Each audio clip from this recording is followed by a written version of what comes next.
Hello, meninas e meninos, tudo bem com vocês? No vídeo de hoje eu vim aqui pra trazer pra vocês a fogueira que eu fiz, tá, gente? E não reparem no barulho, que tem música ali, mas também é boa a música, né? E tem, como dizer, gente um pouco que fala demais, mas vamos lá pra ver. Colocava banana. Essa é a Letícia, essa é a fogueira, esse é meu pai, esse é o rio e esse sou eu. E esse é o quintal que foi embora. E esse é o quintal que foi embora. Na enchente. E aquelas Na ali são enchente. as bostas boiando. As bostas boiando. Essa é a Letícia, né, gente? Minha prima. Gente, ela não quer aparecer. Então, gente, eu vou mostrar pra vocês. Eu vou mostrar pra vocês que minha avó deixou uma modelo fora, tipo, no quintal, assim. Que ela não conseguiu entrar com a moto.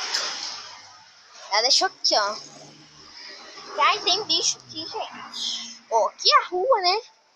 Eu não estou fazendo particularmente na rua. Não estou fazendo particularmente na rua. A moto tá ali, como vocês viram. E eu vou mostrar a fogueira pra vocês. Como é que a gente tá fazendo? A gente tá assando batata. Eu não sou doida de fazer isso, né? Meu pai é doido. Gente, a batata tá aqui dentro, ó. Tá bem aqui, isso aqui não dá pra ver.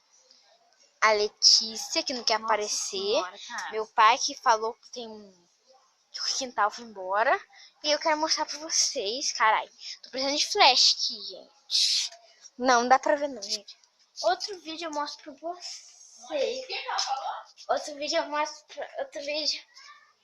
outro vídeo eu mostro pra vocês como é que ficou ali.